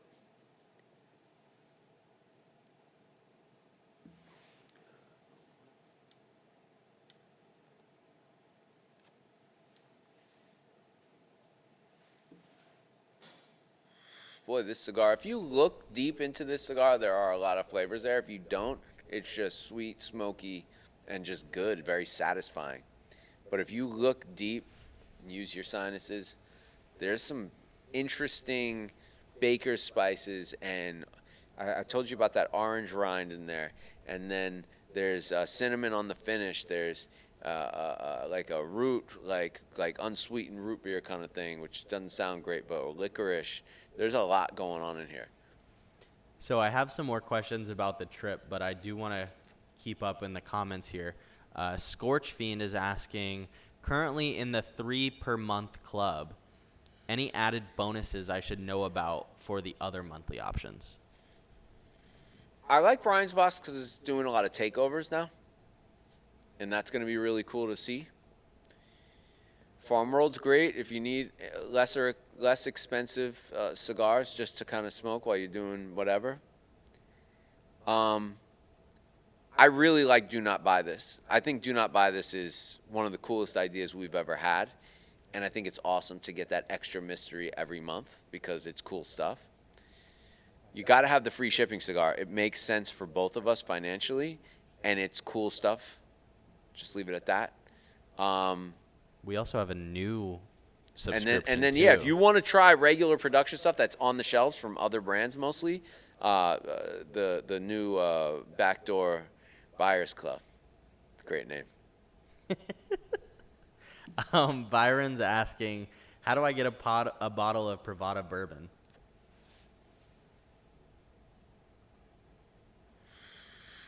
I don't know. Yeah, email us, man. I'm sure at some point you'll be here and we'll figure it out. Drew is asking, any more Montenegro in the upcoming boxes? They're always a hit. Oh, yeah. Oh, yeah. Oh, yeah. They've had a lot of stuff aging for a long time. And that farm was created by Mr. Hector Luis Prieto. He has been on top of that thing from day one. And these guys have money. They didn't need to sell a ton of stuff. They just wanted to make great cigars, and they figured the rest would happen. And it's happening, but it's happening differently than they expected, I think. And Privada is becoming a big part of that. I mean, if you froze time right now, there's like 5 people I want to buy cigars from. And they're in that list. So I've gotten to buy from pretty much everyone. So. Cigar Jamie is asking, will there be a Cuban sandwich too? Probably not. I like to one and done stuff. There might be other sandwiches though. Aren't we doing something? We have a couple sandwiches out right now. We got chicken wings coming too. That's exciting.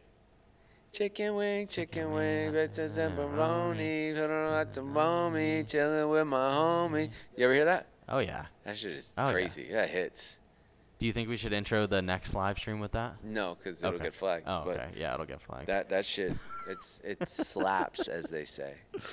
Daniel Brewer is asking, where's Clark at? Being a business guy, man. Clark is full-time business dude, bro. This guy's on a regimen with eating, regimen with sleeping. He overcomplicates it all, and he does a hell of a job, man. He's down 150 pounds. He's signing up shop after shop after shop in the LCA. This guy's on fire. He didn't have time to clown around with us. Bunch of dorks over here. Jeremy Downing is asking, what is your favorite wrapper leaf? I'm assuming of all time. So we talked about this, right? Habano has to be. But what is Habano? It's many different things. Corojo. Great Corojo is hard to beat. Certain people have certain Corojo. That's the Aroa family has a Corojo that is to die for. So I have to go with Habano because it's the most traditional. But the truth of the matter is, I really dig Connecticut Shade cigars at times. I notice that when I get into Connecticut Shades, when I go on my runs, I enjoy them almost more than everything else. I hear a lot of newer smokers tell me that they feel like Connecticut Shade is bitter. And I think it's kind of like the same way like an experienced whiskey drinker will like Ardbeg. Because it can offer just a lot in a certain way. Crisp. It can have punch. If you make it spicy, it can be just really spicy, which I enjoy at times. It can be very aromatic. So I really have to give a shout out to the Connecticut Shade grown in Ecuador. I don't have a lot of experience with Connecticut Shade grown in Connecticut. I've heard it's very boring. But they used to go nuts over that stuff, so who knows? I've had it once or twice. It did seem boring, but that might have just been that blend. Corojo, Connecticut Shade.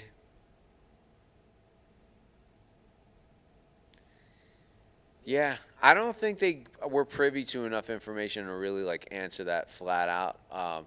As far as the Maduros go, I used to think that broadleaf was the shit, and I didn't so much respect San Andreas that much, but I'm really starting to get impressed with Mexican tobacco, not just San Andreas. And so I'm looking into certain things. And if so, that's the answer. Iron Eddie's asking, were y'all in Oslo, Norway? Where did we go in Norway? Just Stavanger. Stavanger. I have a question. How would you compare Stavanger to another town? Just like out of all of the towns that you have been to, how is Stavanger different from like a New York City or a... It's a port town. So if you've been to New Hampshire, one of my favorite towns, Portsmouth. If you've been to, is it Bangor? Not Bangor, Maine. Portland, Maine. If you've been to Newport, Rhode Island, then it's kind of like Newport, actually. It's just kind of a bigger harbor, it would seem. Yeah. And the people are just different, man. They drink until the sun comes down. They have a few beers outside. You could smoke cigars. No one gives a shit. Then you go eat a 5-course prefix, Michelin star restaurant. Like it was just, and it's dark there at night. It's very much like a fairy tale kind of like winter town, Cool. And then there's art. There's stuff there, man. It was cool, man. All right. So. Shout out to is it Alex Hart? Alex Hart, yeah. Made with heart. Made with heart, and his dad is the artist. Yeah. Wow, what a great time he showed us. Thank you. Great. I love my shirt. Thank you so much. What was your favorite part about that Norway trip? Right there. I don't think you. I just think being there, the vibe. Like I will go there when I retire for 2 weeks out of the year with my wife. Rent an Airbnb house and just walk around, have food, beers, maybe hike a little bit. And the tension and aggression is gone. They're not very aggressive people. Like you said, they mind their own business, and they're not looking to stand out, and they're not looking to get into a fight either, it seems. So I thought, that's different for me. And so I felt like I could drop my shoulders there and just kind of relax, cozy up to a fireplace with an ale. A nice ale. And my fucking Viking hat, fur underwear. We did a lot that one day. We went to see the swords, and then we also had the Norway party. What did you think of the actual party when we went there? Because we were there kind of a long day. Party was dope. Yeah. Party was dope. My man was getting cheap with the meat, though. What was it? He's trying to give me a bread sandwich. You made all this barbecue. You gonna give me a bread sandwich? All I smell is meat. You gave me a little bit of meat. Fuck you, man. Remember? Fuck you. That's such a good impression of him. Yeah. Oh, that's awesome. Yeah. The party was well. Do you think that they, everybody, what do you think the overall vibe of the party was for people? I don't know. It was just cool. Yeah. Cigars. A couple of, wannabe Wall Street guys, too. A couple of, it was cool. All right. So, David Renfree is asking, is our club gaining more interest in Europe outside of Norway and Hungary? Hugely, but it's near impossible to deal with this shit. And quite honestly, I talked about roadblocks and not wanting to out certain people because I don't want them to have to deal with that stuff. And, we deal with it over there probably more prevalently. Oh, if you're going to work with them, we're going to pull this or, So also the laws, track and trace system, you got to really register stuff all the time. And it's kind of like being the forbidden fruit over there. I don't think it's that big of a market in general, and I'm happy to be a part of it, and I will participate as long as we can sell someone a product and they can do what they need to do with it. Australia loves Pravada like nobody's business. It's very, very hard to find an importer to get us into Australia. The UK, they literally won't bring us there. They're mad because we would ship some people's stuff over there. and they're very upset about that. Some of the distributors, because Pravada's done a really good job of attracting people that work in cigars. It was made for not just novices. It was made for experts, really, to learn more. And experts love Pravada when they try it. And experts also like to work in the industry. So a lot of times the employees of these companies are already getting Pravada, and they're like, you got to get it. And the owners don't love that. And then they hear stuff from other brands because they're afraid of what Pravada's doing. And so over time, right now, I think you can see my demeanor's kind of calm. It's time to just master what we're doing, introduce a few new innovative things, and see how things go for a year or two. Social media has destroyed any viewership of tobacco. So, I'd really like to see what's to come. And we have so much content and so much rich, stuff to offer, experience that I'm just really curious. I'm for the first time, I'm gonna see what it does rather than what I can do. And I think in other words, it's time to let the plants grow a little bit. We planted all the seeds. Now let's watch them grow over the next couple of years, fine-tuning some things, putting some things together, and in due time, these importers will reach out, and Europe will have access to our stuff. Shout out to the Cigar Chief, one thing at a time. Canada, they're going to have a page on their website just for Pravada products, and they'll have some of our cool, rare stuff that you thought you could only get on our site. Cigar number 2 in the hit hatch. I don't know, Down but the this hatch. broadleaf is delicious. So what are your thoughts on the cigar? I know you smoked it a bunch already, but since you're on the Meaty, second bready, steak with a little char on it. How about a little Hawaiian steak action? You ever have a Hawaiian steak? No, I have no Like idea what that is. sugar and butter on steak? Ooh, that sounds good. Arnold Lane is saying, "What's up, Brian? Hope everyone's doing well." Cigar Jamie. This one's better than the last one. Cigar Jamie's asking, which of the bundle do you like the most and why? Which of the bundles? I like them all. All The right. bundles are, it's however you want it. Because they're all mostly from the same place. So they're all great cigars. Cigars that brands would love to get their hands on. But only we can. So, yeah, man. I would buy those up. Sometimes I want, but I would, yeah, they're all good. I like the box press stuff that comes out of that. All right. Scorch Fiend is asking, what kind of ales did they have in Norway? I drank some pale ales. They had a lot of stuff from over here. But then they have, I think you showed me holding the Yeah. picture. There's a guy walking, I think. Yeah. And that beer is their, Norwegian beer. And it's good. It was good. That was a nice bar, though. Just standard beer. It's it's a standard pills. Yeah. And it was fantastic. Clean. James Pine is re-asking that question. Last Halloween box, you said that you were putting in farm rolled. When is this dropping?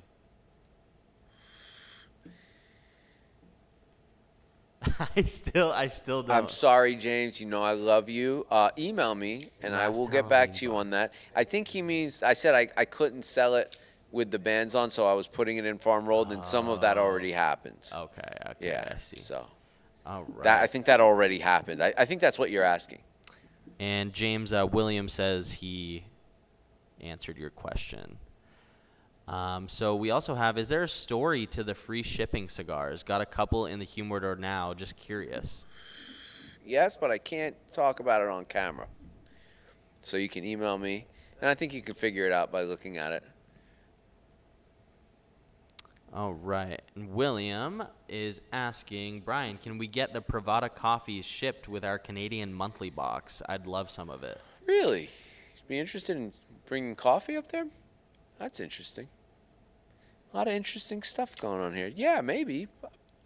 Only problem is it weighs down the order. And that was the problem with coffee in the first place. You have to roast it yourself. Michael Keith is asking, do we have any more merchandise dropping? Well, we're going to put the leftovers of those 49ers jackets on there, right? They're already there? Are they on the website, though? You would have known because there would have been a lot of variables with sizes. And did you put it up? Then it's not on the website. So we can put those on the website. The jacket's insanity. Unfortunately, my large sizes never arrived, so I had to refund people. What was the deal with the jackets? Do you want to talk about that? Yeah, or no? I paid some guy in Pakistan to make jackets like an idiot. Paid him the whole thing up front, and he just screwed around, and then finally sent some, but not all of them. And I got dicked around on that one, and I'm not gonna do that again. To make really cool merch, you got to go above and beyond, and it's difficult. Oh, right. So I focus on the cigars instead of the merch, but over time. And then I know you said you can't really talk about it, but can you offer any information on what the free shipping cigar is and if people are going to get different free shipping cigars? I think we're almost out of that, right? Yeah. So it'll come in waves. It'll be like 6 months of one thing, 3 months of another, 2 months of another, that kind of thing. So that's how this one was. We had a deep catalog of these. So, but they're almost gone. I think we're down to our last 500 or something. Cool. So maybe a couple of weeks of it. I don't know. I know we have some new things happening with coffee, with Privada Coffee. Do you want to talk about that, or do we want to? Yeah, save Ophelia bought a roaster, and she's going to start roasting coffee. Cool. So we're going to be able to roast specific coffee for specific cigars from specific countries, and it's going to be awesome. Also, I want to introduce you guys to single origin, single estate. You've heard this in probably spirits. You should get used to it. I'm going to be focusing on it a bit in the club. These will be expensive projects that are expensive for a reason. Single origin, single estate. It's very, very, very rare in this industry that you can get an actual puro, what they call a puro. Now, in these countries, they call cigars puros, so don't get confused. But here, they call a puro a cigar like a Cuban. It's made only from Cuban tobacco. And so you'll almost never find a Nicaraguan puro, although people will tell you that you're smoking a Nicaraguan puro. You're not. Dominican Republic didn't even grow wrapper leaves until the late 90s. So wrappers always come from Ecuador typically, and that's just how it works. Mexico, Connecticut, that kind of thing. Ecuador, So single estate means one farm. Single origin means one place. So I'd like to focus a little bit on single origin and single estate projects so that we can really get an idea of what certain places and farms produce and what their tobacco tastes like. Cool guy, you know what I'm saying? So jackets are live. The jackets are live. And you did all the variations and everything? This guy's on fire over here. Fucking overachiever. I love it. Cool. So the reflect jackets that in your are bonus, my friend. We don't expect a bonus. We get a little.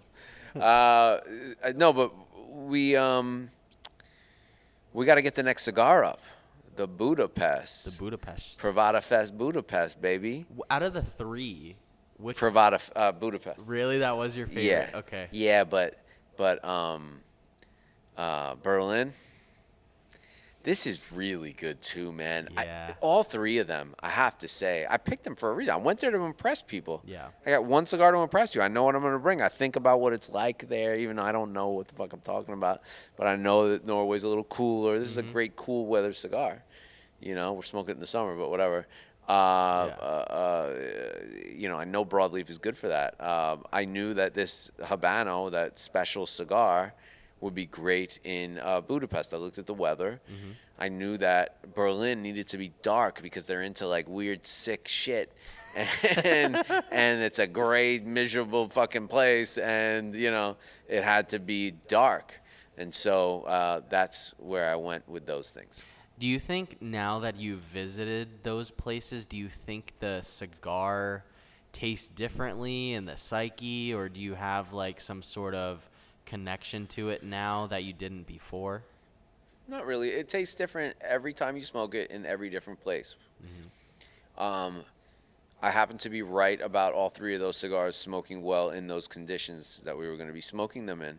But yeah, of course it should give the viewer a connection too, to go back and watch that and smoke this, because it's like being there. That's the beauty of why we film this stuff.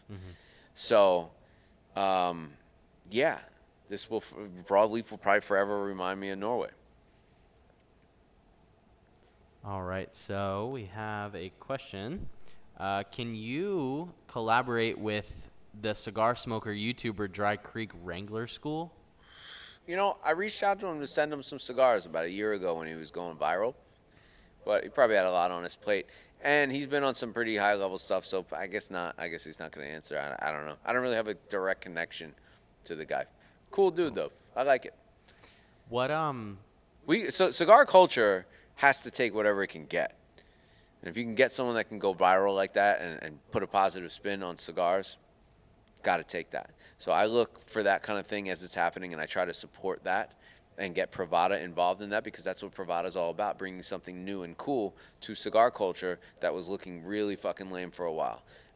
And that's what we're here to do. I wish some of the other brands and bigger players in this industry would see that and try to help out too. Because you could tell me about the FDA all day long, but what difference does the fucking FDA make if no one wants to smoke cigars? Question from Bruce. Who said that? That was William.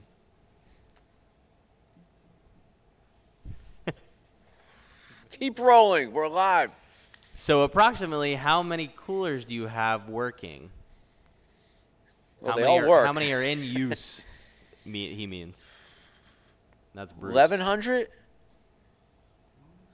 1,100? Something like that? What? No. We have over 1,100 in use right now. Jeremy Downing. Count them tomorrow. We're going to count them ourselves. What's that? Jeremy Downing is asking, how do you get the tasting notes? Is it only you smoking them, or is it a panel?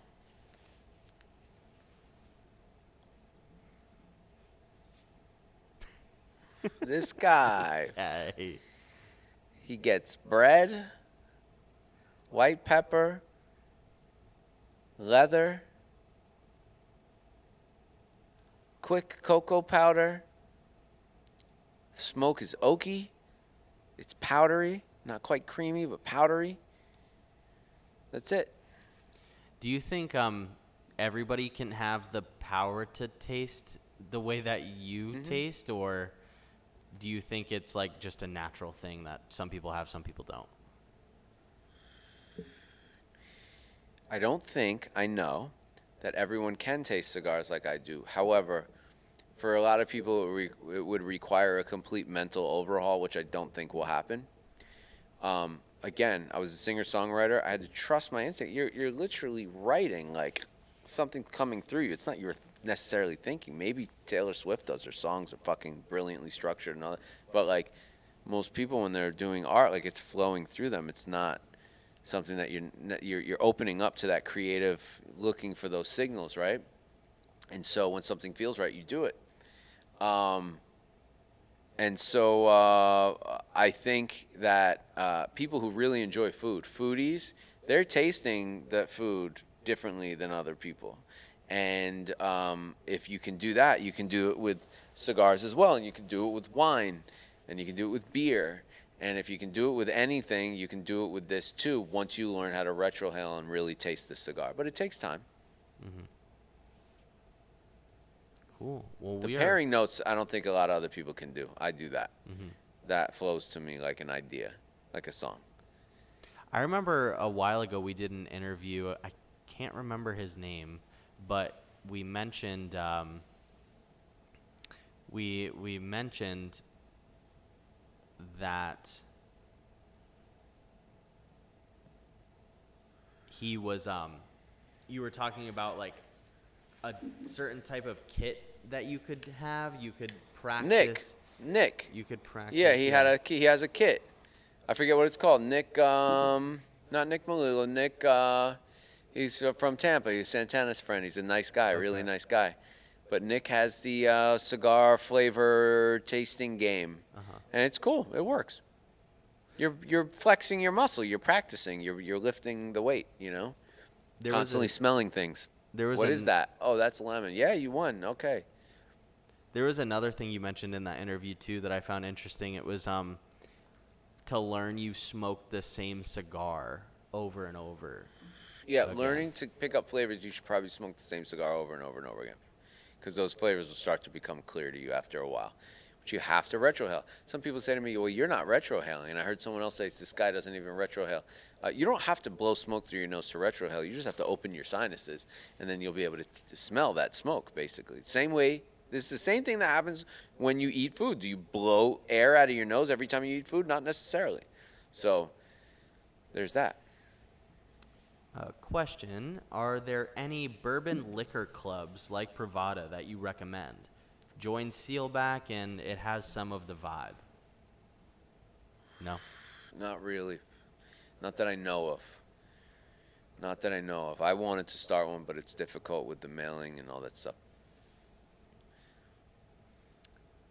We are being asked, Brian, I would absolutely be in love with being able to get stickers on the website and some patches. I'd love to make my own Canadian Privada sweater. We have stickers. We have that pack of stickers, right? It's like 20 stickers for like $10 or something like that. We have stickers on the site. Just search stickers, I think. We're going to wrap it up soon. Yeah, we're over time right now, typically. I'm late for a party. But yeah, Brian, how are you feeling about like everything, the business, the cigars? I just like a brief blanket of everything that's happening right now with the PO machine coming. A lot of stuff is changing right now. I feel like we're ready for battle. Mm-hmm. You know, Yeah. I've just everything we wanted the company to become, it's become. And although we've lost a lot of eyes in social media because of the algorithm, whatever is going on out there, so have a lot of YouTubers, period, even in mainstream stuff. And we already know you. We have your email address. You shop here.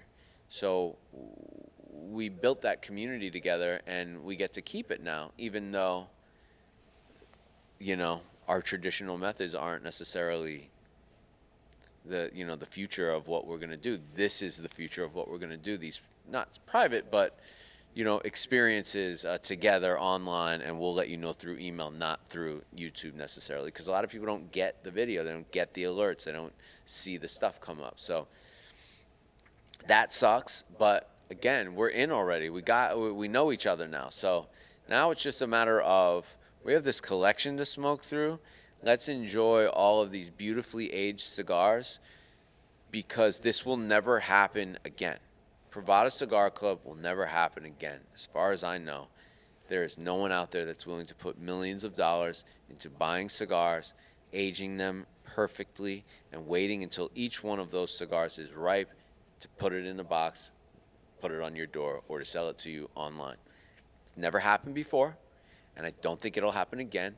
I don't think it's a wise business model, but it worked for us because I'm a collector and I love this shit, and I love sharing all of these cigars with you guys and the story and experience on each one.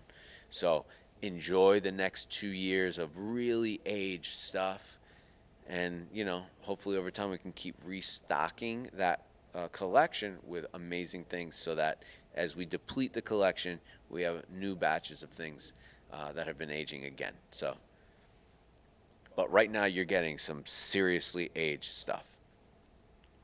Real quick, I just want to read this comment. James said, just wanted to say thanks to Brian and Pravada. I've genuinely learned a lot in the past 4 months. I've been in the club, and for the 7 months, I've steadily watched all the content you guys drop.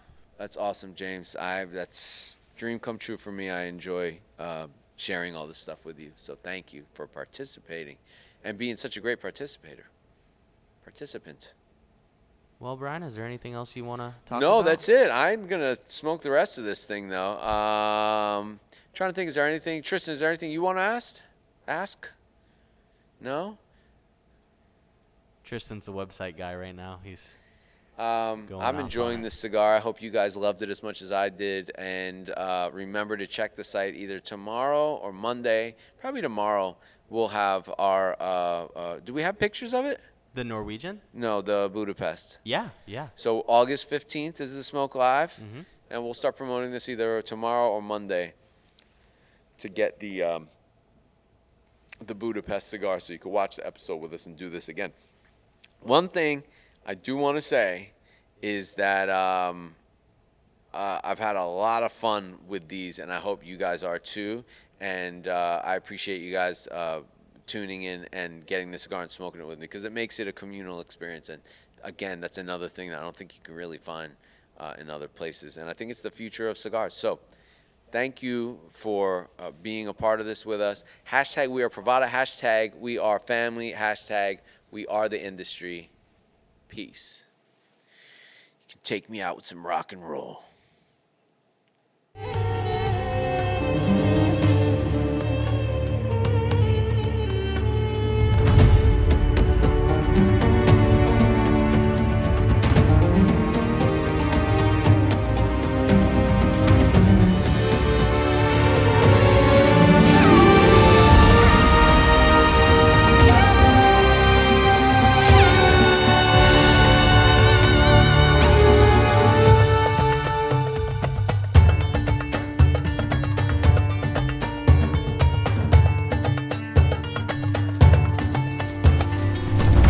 He got in with the cigars. The eagle has landed. Budapest, baby. We're actually in Buda right now. For those of you that don't understand, that's Pest, and this is Buda. So this is a little overwhelming for me, but I made a special cigar for you with my brother, Mr. AJ Fernandez. I'm going to drink more, and then when I'm drunk, we'll talk a little more. It's like a museum in a city, right? It's like ancient ruins. Well, when are we gonna smoke cigars? That's what I want. This is the cigar that every douchebag on Instagram goes crazy over. And I just can't help but feel like I'm looking at a guy with a Tesla Cybertruck. One bite, everyone knows the rules. Don't eat. Oh my god. It's a good wiener schnitzel. It's a good wiener. We say panado.